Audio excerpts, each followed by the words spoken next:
pour la fin de One Piece, je vois pas de bataille finale.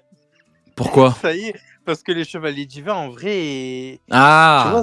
tu vois ce que je veux dire? En fait, Genre, le problème, en vrai, on va en parler. C'est vrai qu'il faut en parler maintenant. Parce que même, ça amène Imu avec Brook et tout. On va d'abord parler un petit peu de la princesse Shuri. Mais en vrai, oui. En fait, le truc, c'est que globalement, la marine, on souffle. La marine, on souffle. Bon, on va pas en reparler en détail. On a vu ce qu'il y avait à voir. On a dit ce qu'il y avait à dire. Il y a le GM, il y a les doyens. Les doyens, ça vient, ça flex, tu vois. Ça vient regarder, on est des grosses bêtes, on a des pouvoirs. Luffy les a saccagés. Luffy, heureusement pour eux que Luffy n'avait pas le truc de la régène, sinon il les aurait fumés. En termes d'efficacité et de puissance offensive, c'est calamiteux. Après, t'as les chevaliers. Le problème, c'est qu'actuellement, les chevaliers, c'est pas ouf.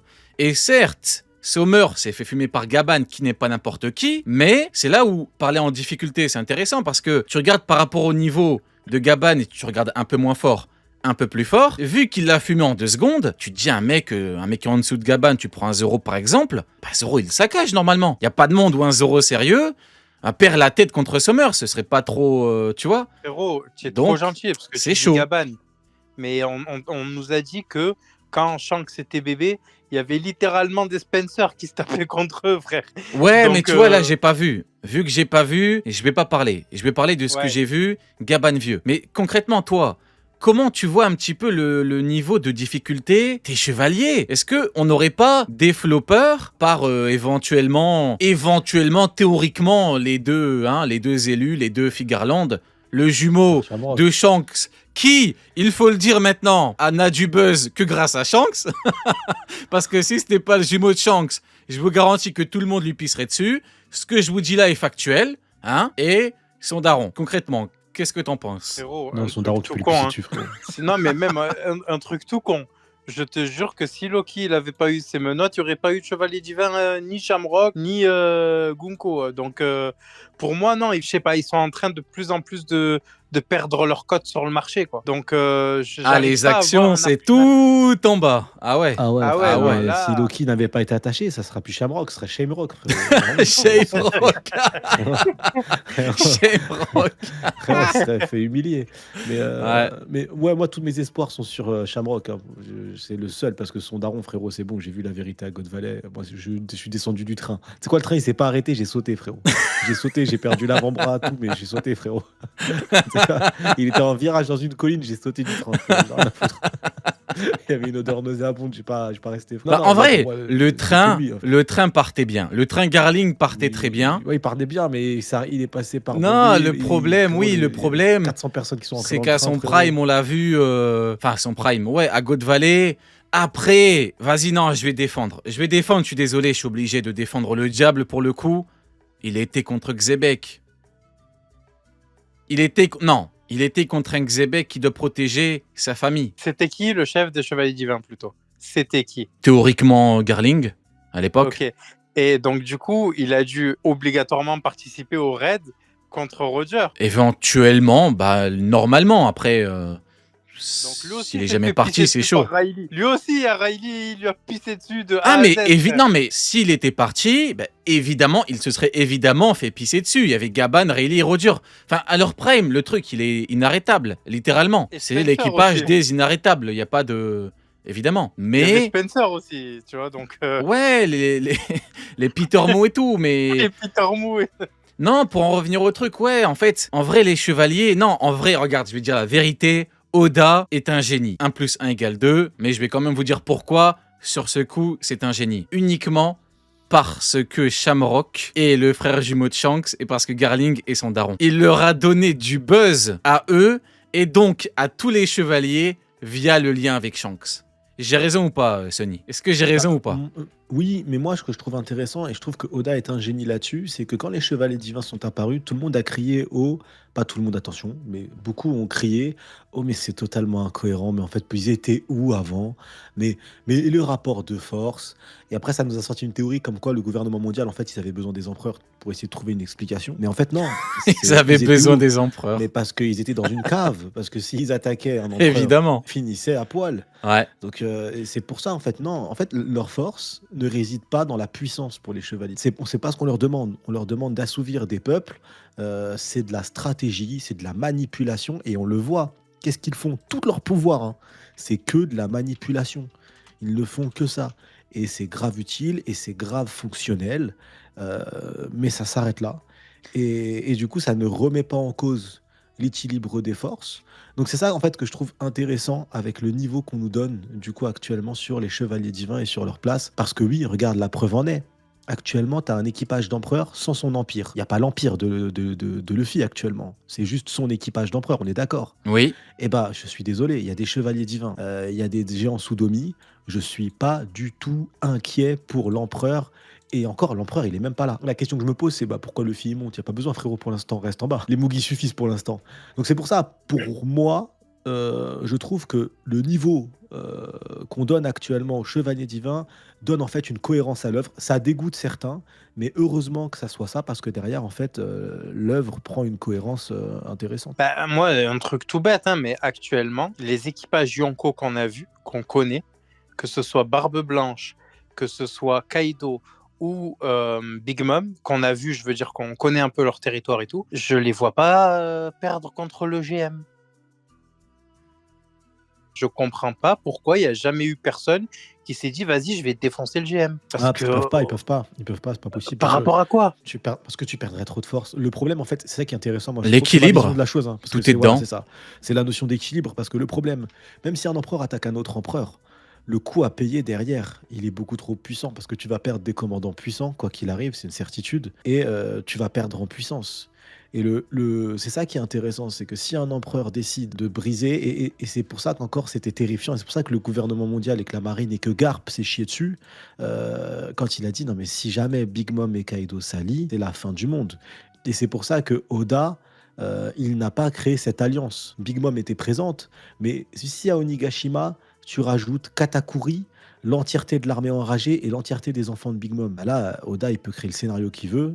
Il n'y a aucune chance de victoire pour Eh oui. les Mugiwara et l'Alliance. Absolument aucune. Donc, Bah donc après, c'est pour ça, on en c'est revient. intéressant l'équilibre. C'est Ouais. vraiment- Après, on en c'est un revient garde-fou. à tous les éléments qu'on a vus et revus. Ils ont mis sur une balance l'éveil du dieu libérateur, Joy Boy, Nika, ce que tu veux, et énerver Ouais, Kaido. énerver C'est Kaido, même pas quoi. entrer en guerre contre Kaido, c'est énerver Kaido. Barbe Noire, quand il arrive devant la marine, il a dit aux marines, vous voulez vraiment que la marine me déclare la guerre, tu vois? Et quand Yareli est venu, bizarrement, il est parti. On ne peut pas s'occuper de deux légendes en même temps. Tout ça, c'est tout un tas d'éléments. Imu qui est énervé à cause des pirates. Ouais, foutu pirate, l'héros de l'éponéglyphe. Si, c'est aussi fort que ça, mais il va fumer tous les... Non? Tu veux pas? Ah oui, bah c'est parce que tu peux pas. Lucci, quand il dit que si les GM avaient les armes antiques, ça ferait bien longtemps qu'ils auraient fumé tous les pirates. Hein? Il suffit, c'est simple, hein. Tu prends les têtes, Kaido, tu sais où il est, Big Mom, tu sais où elle est, tu les fumes, c'est bon, t'as une domination absolue et totale sur les mers, sur le monde. Ce n'est pas possible, c'est pas comme ça que ça marche. Si on relativise un peu les choses, Sunny, ce que tu dis c'est intéressant. Est-ce que tu es d'accord avec moi si je dis qu'en fait, c'est pas réellement des fraudes, c'est juste qu'ils ont un niveau qui n'est pas extraordinaire, ce qui est, dans le fond, normal, en vrai, et logique. Ouais, non, c'est pas des fraudes. En soi, en fait, le mot fraude, on l'utilise trop facilement parce que les niveaux qu'on a actuellement sont trop violents et on oublie. Et c'est pas tiré de notre bouche à moi. On va dire, ouais, mais t'es pro Yonko ou t'es pro Zoro. C'est pas moi qui le dis. C'est Sanji et Zoro. Ils sont face à King et Queen. Ils sont pas face à Kaido. Ils ne sont pas face à Kaido. Ils sont face à King et Queen. Et qu'est-ce qu'ils nous disent, eux deux, quand ils se parlent? Ils se disent, ouais, si on le fait là, si on arrive à les vaincre, tout près en fait de devenir roi des pirates, ça y est, on y sera, tu vois. Donc ils mettent le niveau de King et de Queen à un tel niveau qu'ils se disent putain, si on arrive à vaincre ces monstres-là, on approche de la porte du niveau roi des pirates pour Luffy et la réalisation de son rêve. Et du coup, en fait, on a atteint un tel niveau de puissance sur les personnages que des personnages qui paraissent forts, qui paraissent, et ben en fait, ils ont l'air d'être des fraudes, alors qu'en fait, pas du tout. Et en soi, on revient sur ce qu'on leur demande. Aux chevaliers divins, on leur demande pas d'être aussi fort qu'un king. Aux chevaliers Oui. divins, on leur demande pas d'être aussi fort qu'un Katakuri. Aux chevaliers divins, on leur demande de manipuler des nations, de soumettre, de faire en sorte que le GM a le pouvoir, et ils le font très bien. Là, Tout à le fait. rôle, ils ont pris comme un jeu, et ça marche. C'est de la manipulation, c'est du mensonge, et ça fonctionne. Ouais, exactement, t'as tout dit, d'utiliser leur pouvoir à des fins de, ouais, de manipuler, ouais, tout à fait. Et maintenant, bon, j'en ai parlé la semaine dernière, mais tu prends, par exemple, Elbaf. Tu prends Elbaf, Oda nous avait dit que c'était le pays le plus fort du monde. Et tu sais, Sony était témoin pendant plus d'1 an en Cross Guild. Je disais, ouais, mais là, il y a quand même une grosse différence entre comment on nous parle d'Elbaf et comment est montré Elbaf. En fait, Oda, ces 3 derniers chapitres, il nous a dit pourquoi. Rien que Jarl, il y a 300 ans, c'était le plus fort du monde, de Strongest. Voilà pourquoi la marine, enfin, Imu plutôt le GM, n'est pas parti soumettre Elbaf. Le GM veut Elbaf.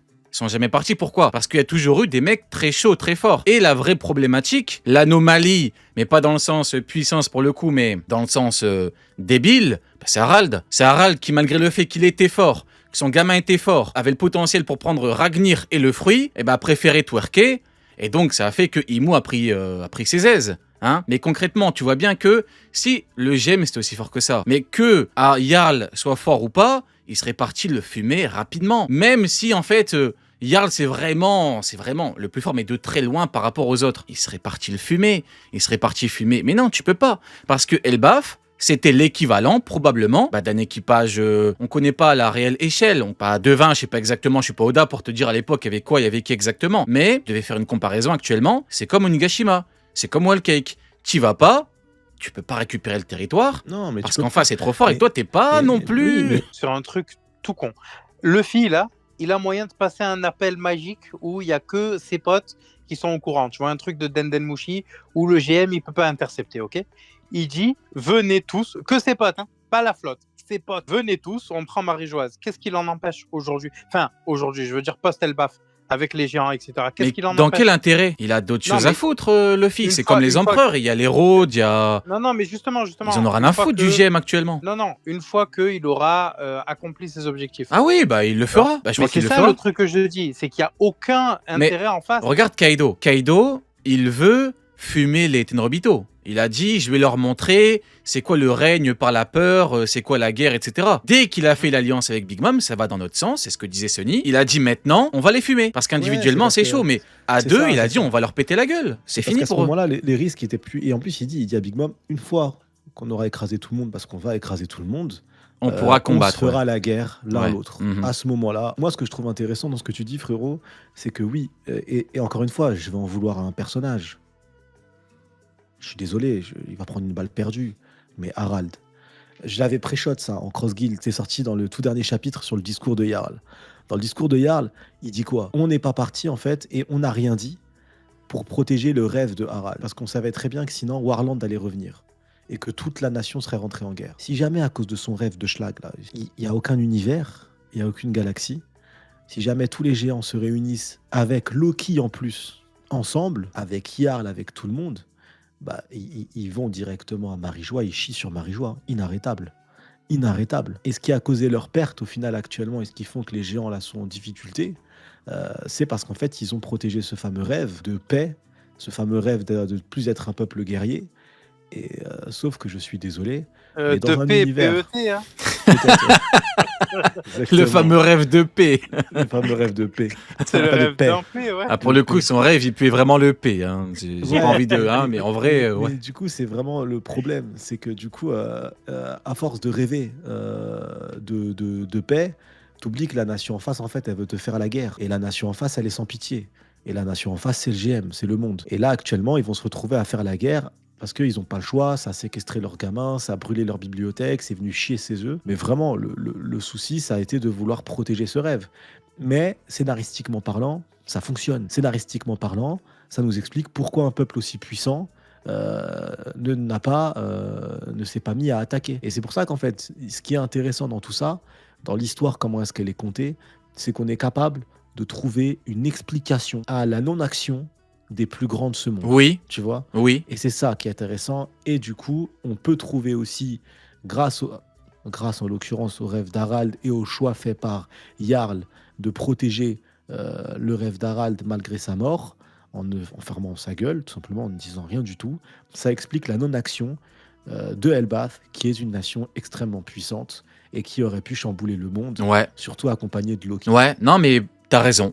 Et pour continuer dans tes propos, je dirais même qu'en fait, j'ai la raison. En vrai, le problème, c'est que 2020, 2021, 2022, on a eu Onigashima et on a eu Kaido. Et en fait, Kaido a un peu déréglé le marché. C'est-à-dire que Kaido, il a montré des trucs. Et donc, le problème, c'est peut-être, je dis bien peut-être, qu'en fait, tout le monde veut en voir énormément. Sauf que des Kaido, il n'y en a pas beaucoup. Et donc, en fait, Kaido, il était tellement impressionnant, il a tellement traumatisé tout le monde, que on est à combien de temps, là, de Onigashima? Ça fait 4 ans, 5 ans, 6 ans, si tu prends le début. 6 ans, on n'a pas revu de trucs aussi fous. On verra Imu, on verra ce que Imu est capable de nous proposer. Mais Loki, ouais. tu prends God Valley, personne nous a proposé ce que Kaido a proposé. Encore une fois, tu mets Kaido d'Onigashima à God Valley, les gens vont commencer à prier. Parce que c'est comme ça. Les Yonko actuels, c'est trop des monstres. C'est des démons. On n'est même des plus anomalies, dans... frérot. C'est pas des pirates, C'est c'est des des anomalies. démons, je suis désolé. C'est des anomalies. Oui. Tu vois, pour moi, c'est des anomalies. c'est le problème d'avoir vaincu à la fois Kaido et Big Mom. Exactement. Parce que du coup, qu'est-ce qui nous reste en vrai Shanks, oui, et Barbe Noire, à mon avis, il le prévoit pour dans longtemps. Mais ce que je veux dire, c'est qu'en face, là, on aurait pu enchaîner sur des arcs avec d'autres Yonko, tu vois. En mode Big Mom veut se venger ou un truc. Mais c'est trop tard, là. Ils sont plus là, les gars. Il faut retrouver de nouvelles raisons Ouais. de mettre le film De nouvelles face à un têtes. Yonko. Exactement. Ouais, ouais, non, Et tu sais que t'as totalement raison de parler de Big Mom. Tu sais pourquoi? Je faisais que dire que le ciel soit loué. À Onigashima, on a vu Kaido et Big Mom fendre le ciel. Ils ont, pour moi, hein, symboliquement, quand tu fends le ciel, c'est quand tu soumets l'environnement, tu soumets le ciel à ta domination, à ta puissance. Pour moi, c'est ça qu'Oda nous raconte quand il montre des gens fendre le ciel. C'est vraiment, il te montre, c'est chaud. Depuis Onigashima, qui a fendu le ciel? Joy Boy, acquis des rois mentales. Tu vois ce qu'il faut? Ce niveau-là. Quand ils font la bagarre, Roger et Garp avec des têtes de Golemon. ils ont fendu le ciel, non? Je vais pas dire ce qui a été fendu ce jour-là, mais ouais.